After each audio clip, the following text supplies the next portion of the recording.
Na década de 90, uma emissora holandesa agiu como se tudo estivesse normalmente bem, enquanto um desenho extremamente estranho para a transmissão local era exibido. E nem é por pouco que eu falo isso, mas 99% do desenho parece que foi feito para adultos. Porno, sim, esse era o nome dele, apesar dessa aparência infantil, escondia um humor extremamente estranho e de duplo sentido, e muitas vezes eu diria de humor mais 18 explícito. Meus amados, se eu fiquei chocada com essa história enquanto eu produzi esse vídeo, eu tenho certeza que vocês também vão ficar. Esse pra mim é um dos casos mais estranhos, mais bizarros e mais errados que eu já comentei nesse canal.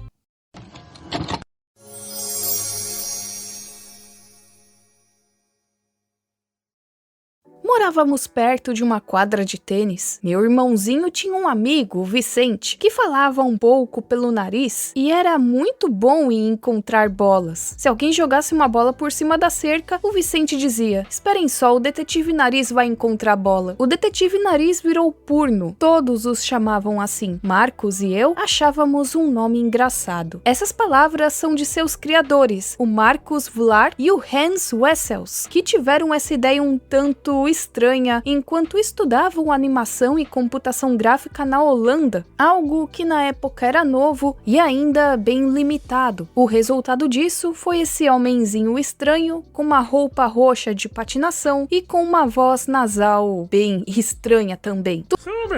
Dat is vast mooi verdiend. Alleen, hoe moet het nou met het hardlopen? Die haal ik nooit. Tudo isso na companhia de um universo extremamente sem sentido algum, eu diria. Eu sei que a pronúncia do nome do personagem, do jeito que eu tô falando aqui, não tá correta. E a causa disso é proposital. Eu acho que vocês já devem ter percebido que esse nome aqui lembra muito uma outra palavra, não é? Mas vamos lá. Porno. Een argeloze toeschouwer komt bij toeval in de wedstrijd terecht. É sobre o personagem Purno, que se encontra em situações bem bizarras, ao lado de personagens mais estranhos ainda. E a princípio, na primeira temporada, nós temos uma história. A trama começa quando uma princesa tem a sua beleza roubada por um grupo de ladrões. E assim, esse bonequinho bizarro roxo entra em uma missão para salvá-la. Mas ele não tá sozinho nessa, porque ele também conta com a ajuda do Cosquinha, que também tem um outro nome que é bem mais duplo sentido, então deixa assim, de um outro personagem que chamam de Pato Estúpido, e desse personagem que eu vou ter que tomar cuidado, que eu não posso chegar e falar o nome dele também, que é o Carteiro P.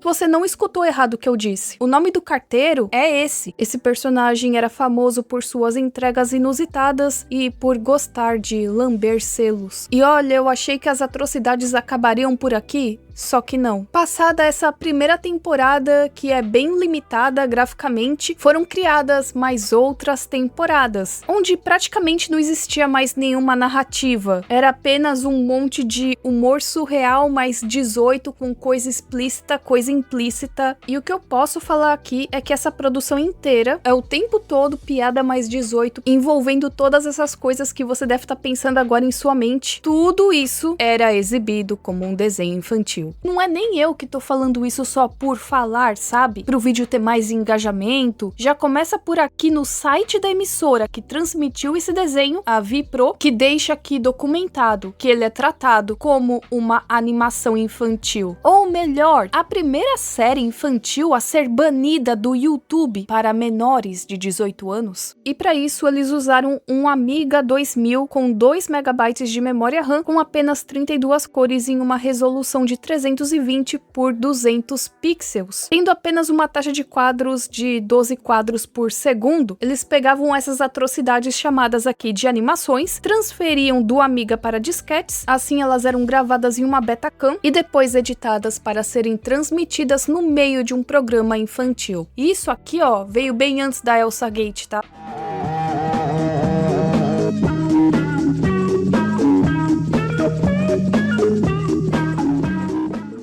agora vamos focar aqui na sua bizarra e errada transmissão no país. O porno foi transmitido pela primeira vez em 1989 como parte de um programa popular infantil de ciências chamado Detoren van Pizzas. Eu encontrei um registro desse programa no YouTube, mas não com esse personagem, e a gente vê que é algo bem infantil, sabe? Parece até um programa da TV Cultura, algo que seria exibido normalmente lá, e nesse programa tinha um pequeno clipe onde o porno fazia uma piada e ele aparecia em todos os programas fazendo essa mini participação. Mas essa não foi a única transmissão infantil a contar com a sua presença na Holanda. Nessa emissora, Vipro, tinha um bloco infantil chamado Villa Achterwerk, onde passavam diversos programas, séries, documentários infantis voltados para crianças e pré-adolescentes. Pelo que eu pude ver, esse bloco existiu de 84 até 2014. Mas analisando esse bloco infantil dessa emissora, a gente já vê algumas coisas estranhas. E aqui eu só citarei alguns exemplos para vocês que vocês vão ficar, nossa, isso foi exibido para criança? E eu respondo vocês, foi. Tinha uma série que era de uma mulher chamada Senhora Ten Kate. Em cada episódio dessa série, a Kate passa por situações bem inusitadas, de lógica bizarra, onde a maioria das coisas dão erradas. E a princípio você olha essa mulher aqui, você acha que vai ser um programa educativo, onde ela vai ensinar alguma coisa, não é? Que não vai ter nada demais, não vai ter maldade alguma. Mas olha só esse episódio aqui. Ela vai numa aula de natação e a princípio ela quer entrar na piscina com roupas. Achei isso aqui também bizarro. Não entendi muito o contexto porque isso aqui tá em holandês, mas beleza. Ela volta, troca de roupa, coloca um maiô e é exatamente isso aqui que acontece. O professor de natação simplesmente pega o maiô dela pra ele e ela fica sem maiô na piscina. Tudo isso acontece enquanto eles estão rodeados de crianças, até porque era uma aula de natação, e pelo que eu pude ver, não tem nenhuma lição de moral aqui. É simplesmente isso. O cara até veste o maiô dela e fica por isso mesmo. Isso aqui de educativo não tem nada. Parece uma sitcom pra adulto.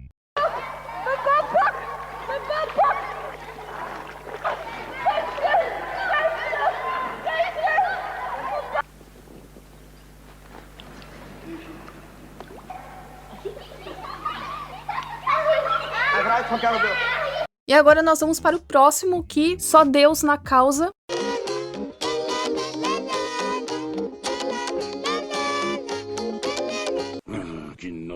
Ele se chama Rainbow, alguma coisa assim. Eu o apelidei de Brain Rot noventista holandês. Ele é exatamente isso. O pessoal acha que isso é novo, que surgiu em 2015 com a banheira de Nutella, né?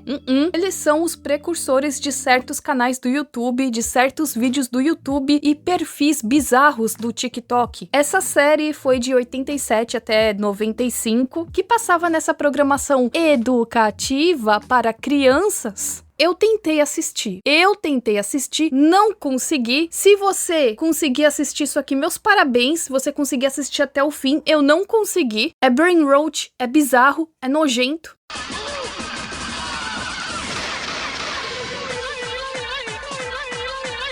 Sabe o que é mais inusitado e triste? É que no meio dessa programação maluca, o mais leve que tinha era o Zek Joca. Não é uma produção holandesa. E o Vila Sésamo, que ainda vai entrar aqui nessa história mais pra frente. E eu estou aqui em defesa dos nossos reis da gambiarra que estavam no meio dessa bizarrice, porque eles não têm nada a ver com isso. Eles só prepararam bebida alcoólica em casa, mas eles não têm nada a ver com essa sujeira. E voltando ao ponto, o que acontece? Após o término desse programa, Detoren Van Pizza, esse personagem aqui ficou muito popular entre as crianças. Aí a Vipro pensou o seguinte: vamos dar um espaço pra ele aqui na emissora, se gostam tanto dele. É engraçado que nem pensaram se tá certo, se tá errado. Pensaram o seguinte: as crianças gostam dele, né? Vai dar ibope. Mas agora com a sua série original. Ao todo foram produzidas 3 séries de episódios desse desenho. A primeira temporada eu já expliquei pra vocês a respeito, então nós vamos para a segunda temporada, que foi de 94 a 95, onde tudo começou a ficar mais bizarro. A narrativa ficou mais sem sentido. Eu não sei se o personagem tava em delírio ou se era real, o que era real, o que não era real, que é tudo muito estranho. Não só isso, o humor mais 18 da série começou a aparecer de uma maneira mais aflorada do que antes, e sem tentar esconder muito, porque a gente entende que tem aquela coisa de piada de duplo sentido, que acontece em vários desenhos, não só nesse. Mas aqui a coisa passou dos limites, né? Então tinha nudez, piada com nudez, duplo sentido, piada sem duplo sentido, que fica explícita coisa, situações absurdas, que inclusive envolvem uso de substâncias ilícitas, mas tudo que tá ruim pode o quê? Piorar. E isso também aconteceu nesse desenho. Seguindo as leis da física, o porno ficou pior ainda. O humor ficou mais pesado, os episódios ficaram mais caóticos e não tinha lógica nenhuma. Ao meu ver, parece que era tudo uma grande viagem do personagem após ele usar substâncias ilícitas, porque não pode ser. Nessa fase, o desenho meio que ficou conhecido por ser algo mais underground, por mais que o visual ainda aparente ser de um desenho infantil. Aí vocês vão se lembrar de uma outra série adulta que passava na MTV, que acontecia a mesma coisa, com uns bichinhos fofinhos, né? Só que aquilo era exibido para adultos, de noite, e nem dá pra eu ficar falando muito o que acontece em cada episódio, porque senão esse vídeo aqui, meus amores, vai cair.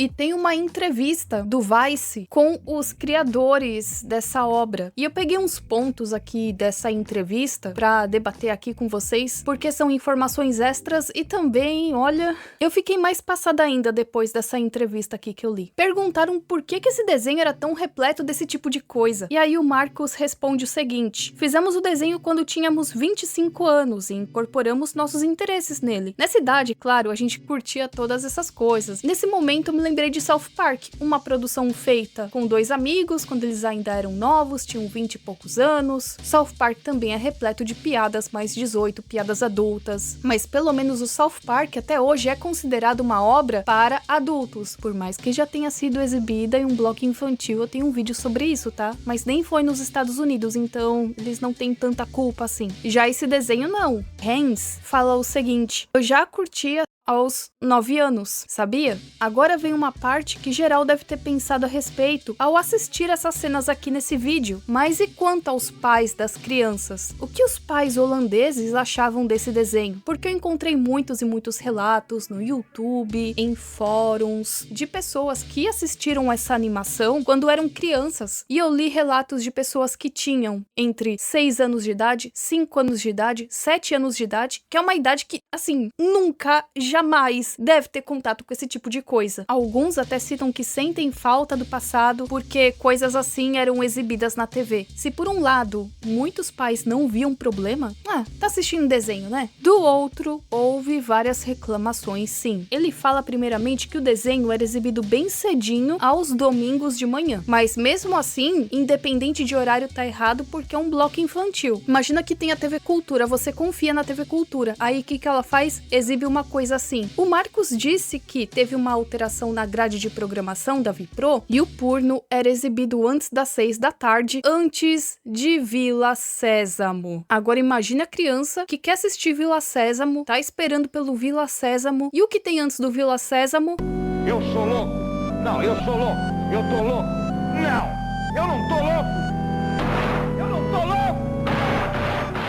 Muitos pais, por conta disso, começaram a reclamar, mandar carta, mandar e-mail, telefonema. Como assim que vocês deixam uma coisa dessas acontecer? Aí o Marcos continua. Os pais de repente viram que os seus filhos estavam assistindo. Ainda temos uma sacola de cartas de pais furiosos daquela época. Eles ficaram chocados com as partes íntimas à mostra. Ele fala que para os jovens essas coisas não são prejudiciais e que as críticas na verdade vieram de adultos que têm a mente depravada. Isso foi o que ele respondeu. Olha, eu acho que quem aqui tem a mente depravada são eles, né? Eu tô perplexa. Por mim eu já terminava o vídeo aqui, mas vamos continuar. Aí perguntaram, mas as crianças conseguem lidar bem com isso, certo? Hans responde, naquela época também havia aquelas séries na Fox Kids e na Telekids. Eu não sei exatamente se a tradução ficou ok, mas ele fala algo como planetas que lutavam entre si com vilões e heróis. Ele fala que tudo isso é muito fascista, que eles achavam que era muito pior para as crianças. Eu não sei o que dizer nesse momento, sério. A gente fica até sem palavra. Praticamente não há violência em porno. É só não tem violência, só isso. Mas temos um personagem com um nome muito criminoso. Aí isso pode? Podemos fazer piada com isso e tratar de uma forma normalizada, né? O Marcos também fala, a Vipro muitas vezes não viu o episódio até que ele fosse transmitido. Então não havia absolutamente nenhuma censura para nós. Eles também não faziam nenhuma pesquisa de mercado. Podíamos fazer o que quiséssemos. E se houvesse críticas, a Vipro sempre nos apoiava. Tem também uma parte que o Hens fala o seguinte na entrevista. Existem desenhos animados comparáveis, como Simpsons, Beavis e Butthead, South Park, mas esses são para adultos. O porno poderia ser exibido na TV para esse público-alvo, mas, infelizmente, ainda bota infelizmente, não para crianças. Eu sei que talvez alguém pense, mas a criança nem vai entender o duplo sentido? Não vai, talvez não vai entender, né? Mas e o explícito no desenho? Como é que fica? Na área da psicologia, vários estudos mostram que o desenvolvimento da compreensão de comportamentos sociais acontecem juntos. E claro, depende muito da idade. Também depende do contexto da família, onde a criança mora, qual é a cultura, qual é o país. Mas a idade é um fator muito importante aqui. Crianças pequenas não têm maturidade para compreender esse tipo de conteúdo dentro do seu significado, o que realmente significa. Por isso que nos anos 90 a criançada dançava na boquinha da garrafa sem entender exatamente o que aquilo significava. Mas eu não entendi, então tá tudo bem. Mas continua sendo uma situação de vulnerabilidade, sabe? E não significa que o conteúdo não tenha efeito nenhum, mas sim que ele não é processado da mesma forma que é processado para um adulto. Assim como nos dias de hoje tem a criançada no TikTok assistindo coisas que são inadequadas para sua idade e normalizando esses comportamentos. Sabe o que é o pior dessa história? De achar que, não tem problema. Igual esse Hens, esse Marcos, essas duas jamantas. Sabe qual é o problema? Os carteiros da vida real. A gente sabe que esse tipo de pessoa vai querer violar a criança independente das circunstâncias. Se é uma criança mais obediente ou se é uma criança assim que os pais não se importam muito com o que assiste, com o que veste, mas eles se aproveitam dessas crianças que normalizam esse tipo de comportamento precoce. Às vezes a criança nem entende direito, mas como aquilo foi normalizado pra ela, ela vai achar que tá tudo bem. E eles se aproveitam dessas crianças porque, em alguns casos, é mais fácil. Ela não sabe nem o que ela tá fazendo e ela acha que tá tudo bem. De fato, é uma situação bem triste e preocupante. Então, algo que parece bobo, não tem nada a ver, não vai dar em nada, é uma sequência de fatores para que algo bem pior aconteça. Então, eu discordo totalmente dessa fala deles. A respeito do que eu vou falar agora, não tem nada confirmando se era essa uma das intenções do Marcos e do Hens com esse desenho. Mas, por que vocês acham que nas séries da Nickelodeon tinha tanta piada com duplo sentido? Era só porque ele queria humilhar as crianças que faziam parte do elenco? Não só isso, mas era também pra normalizar certas coisas. Que, isso aqui é só uma brincadeira, tá tudo bem. Quando você tinha 12, 11 anos de idade, você não percebia. E hoje, com 20 e tantos anos, você vê e fica, nossa, como que deixaram isso acontecer? Por isso que é considerado inadequado por envolver temas fora da base do desenvolvimento dela. Também não sou contra a criança aprender na hora certa, com as pessoas certas, com as palavras certas sobre reprodução sexual e sobre como se defender dessas pessoas com más intenções. Eu não consigo ver graça nisso, sinceramente. E desculpa aqui, eu sei que eu devo ter me alterado um pouco. Se isso aqui ficar muito longo, eu divido esse vídeo em capítulos e aí é só pular o capítulo, tá? Se fosse uma programação noturna, igual o Adult Swim, sabe? Igual a MTV, quando passava os desenhos lá, meia-noite, 11 horas da noite, eu nem faria esse vídeo. Porque eu ia pensar, é só mais um desenho adulto? E a partir daí, a pessoa tem mais discernimento pra escolher, eu vou assistir, não vou assistir. Meu problema não é com a pessoa que faz uma animação adulta, por mais que tenham muitas animações e muitas coisas que eu não concorde. Meu problema é quando pegam esse tipo de conteúdo e colocam pra pessoas vulneráveis assistir, que no caso são crianças que ainda estão ganhando maturidade, que ainda estão aprendendo o que é certo e errado e que tem muitas coisas que elas ainda não devem ter acesso porque não é a hora, não é o momento.